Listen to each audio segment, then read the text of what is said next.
Good morning. Happy Saturday.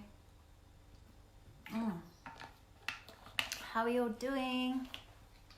So today I wanted to jump on quickly. I just got off a session with a beautiful woman who's joining the Soulmate Attraction program, and something came up that I've been meaning to actually talk about for a while and I keep forgetting. So I was like, perfect. It's all aligned as usual.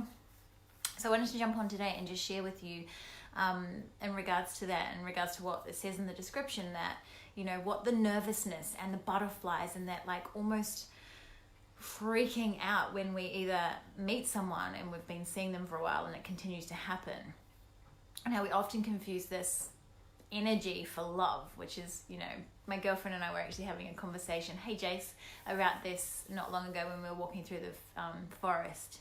And, you know, those feelings, I believe, and it's been my experience and from the women that I've actually spoken to, and I've done a bit of research on this as well, is that when we get those feelings, a certain level with excitement attached is fine, but when you actually feel that butterflies, like that nervousness and that unsurety, when you, is that a word, unsurety? When you actually are in a space with this person, or you think about seeing them, or for example, maybe you've got a date booked in and you kind of are getting that nervousness. There's a difference between nervous excited and nervous there's something not right, right? Yet the line's really blurred, and especially when it comes to love, I think there's a real belief out there that the butterflies and the nervousness and the uncertainty and all of that stuff is actually a positive sign that you really, really like someone. When in actual fact, it's actually your body's response to their energy, okay? So it's a physical response to the energy that the other person is putting out. And what happens is that we ignore it because we've convinced ourselves that this means love and lust, where in actual fact, when you meet someone that is right for you, or is going to be the person that you're going to spend life with and spend some time with, there's a real sense of calmness. You might have the initial nerves of like the excitement of getting there, but when you meet them and you're in their energy and in their space, you will feel calm. And that's how you know there's a beautiful connection going on there. Not that nervousness, not that awkwardness, not that I don't know what to say, or that kind of feeling of being scared or not good enough, or that uncertainty. I think the girl, beautiful woman I spoke to this morning, she was saying that she was afraid of the guy.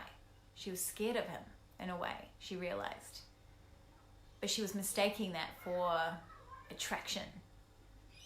Of, oh, I really must like this guy if this is how I feel, when it's not.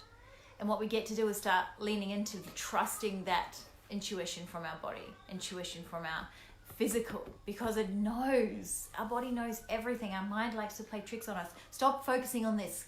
Stop listening to this and start listening to this more. Because this will never lead you astray. Energy is everything, right? Everything. So if you ever get into that kind of situation where you feel like your body is like screaming at you, you're never really quite comfortable, you always feel like you can't quite be yourself, or you feel like you're being judged, or if you're always nervous and just feel a bit icky being around someone, then trust that that is your body telling you that there's something not quite right, and walk away from it, or just keep your distance from it. Because when that happens, hey beautiful Alicia, you're literally being told that this isn't right. This is not right. Your physical self will never lead you astray. This will always lead you astray.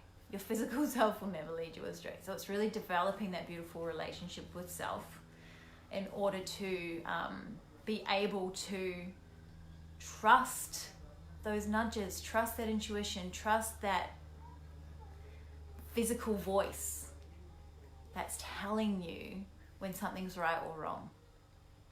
And it's across the board. It's across the board. Look back at your relationships and the ones that you've been in that have been unhealthy and toxic, and think about how you felt when you first got together. Did your body ever feel at calm? Did your body ever feel at peace? Did you ever really feel totally comfortable to be yourself? And if not, then chances are your body was telling you to walk away. So it's time to learn to listen to that and trust that. And that comes from building that beautiful relationship with self, getting into alignment with self and knowing who you are And then trusting that, you know, it will never lead you astray. Learning to quieten this, calm this down, and tap more into this. And I promise you, when I met Gary, calm. It was so beautiful. I was just like, oh, this is how it's supposed to feel.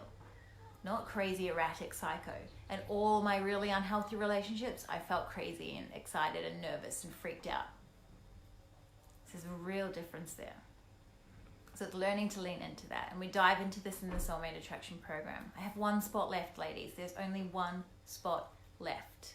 It was full, and then one's become available. So if you would like to claim that spot, if you've been watching these and going, oh my God, you know, it's like, where do you want to be? If I ask you the question now, where do you want to be in 3 months, 6 months, 12 months? Do you want to be where you are currently, still feeling the way that you're feeling, still experiencing what you're experiencing, still attracting the same kind of guys, still feeling frustrated and helpless and alone? Or do you want to have progressed and move forward and possibly be courting, is that a word? Dating a really beautiful man that you've actually fucking manifested with ease?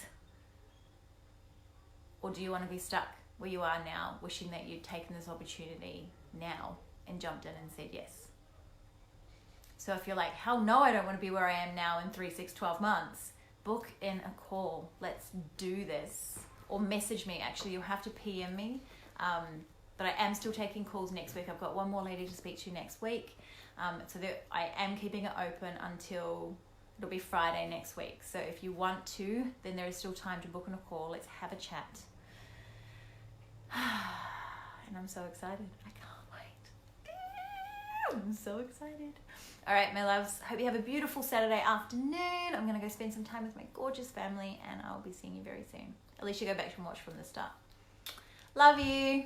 Bye.